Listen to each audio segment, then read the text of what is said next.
Once upon a time, there was a young man named Sekiro. He lived in a small village called Cloud Village located between mountain. He had 3 friends, Takeda, Dazai, and Yujiro.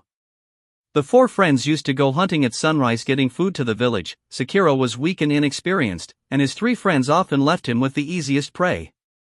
Yujiro, please Sekiro go hunt alone over there. Dazai, you always spoil our hunt and cause the prey to escape. Takeda. There are a lot of rabbits over there, go and catch them. Sekiro, don't treat me like a child, I'm a grown man. When the sun began to set, they decided to head back to their village. Yujiro, guys, it's late, let's go back.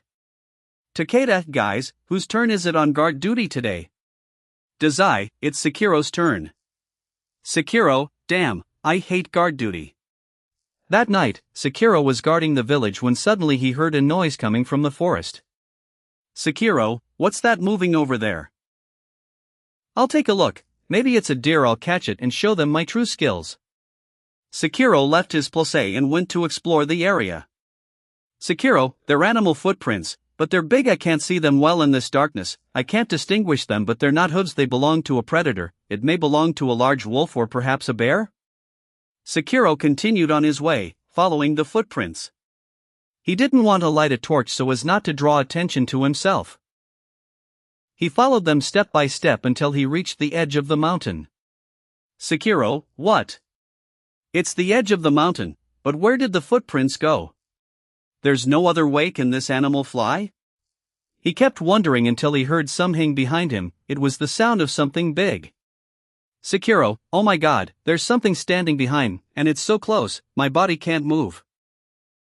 Sekiro froze with fear until he controlled himself and looked back to see a monster showing his big teeth. The monster attacked him to eat him, and at that moment, Sekiro felt a strange feeling as like time began to pass slowly and stopped.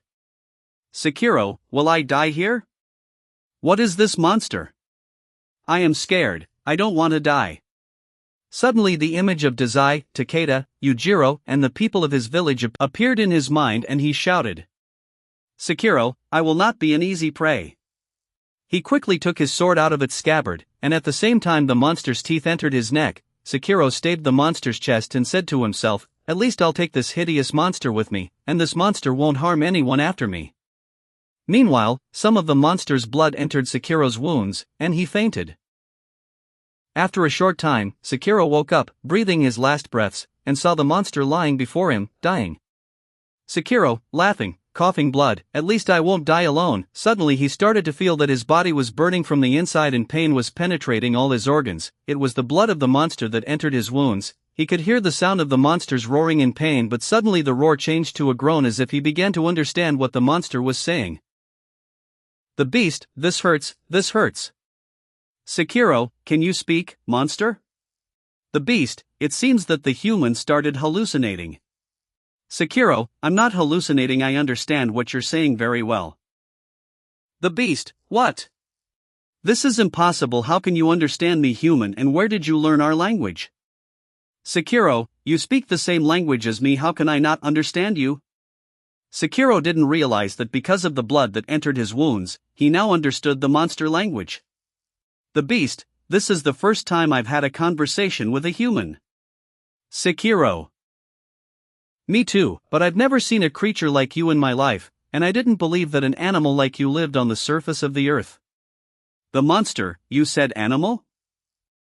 Don't joke with me, we monsters have been living underground for millions of years and no one knows about our existence because everyone who comes our way we eat or kill them, thanks to our ability to smell and see in the dark, and the speed of regeneration from the most dangerous injuries in a few seconds and our speed in many things that your little mind will not comprehend all these things and you dare to compare me to animals. Sekiro. Well, among all the things you said, didn't you say that you heal quickly? Then why are you dying now? I think you're a skilled liar. The beast, take back your words, human, I never lie, the reason I haven't healed is your sword. The beast didn't notice the scent of the sword when it was inside the scabbard. Sekiro, my sword is the reason. Why? The beast.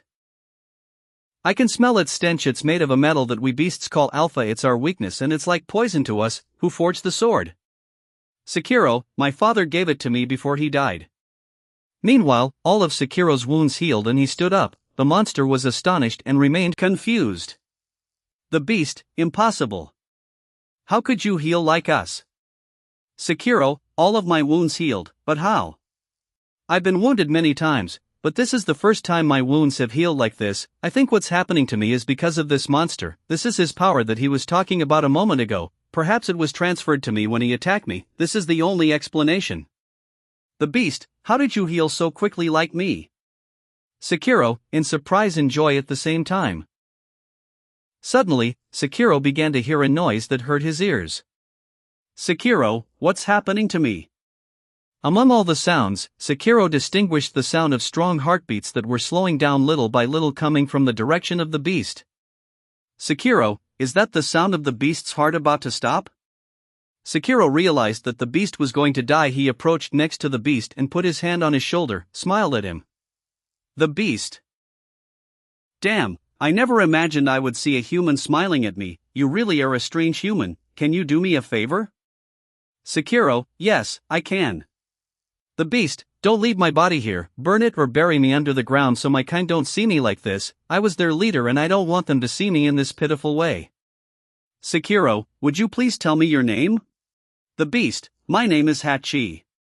His heart stopped. Sekiro, he's dead. I promise to grant your wish, Hachi.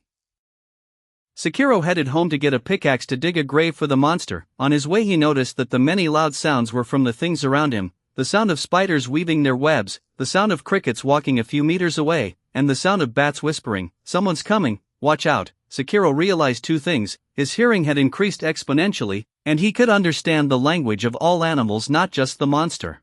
He wanted to go fast before the sunrise. He started to run and he realized that he was running too fast like a cheetah. He looked back and said, "Is this a dream? I can't believe I reached the village in few seconds."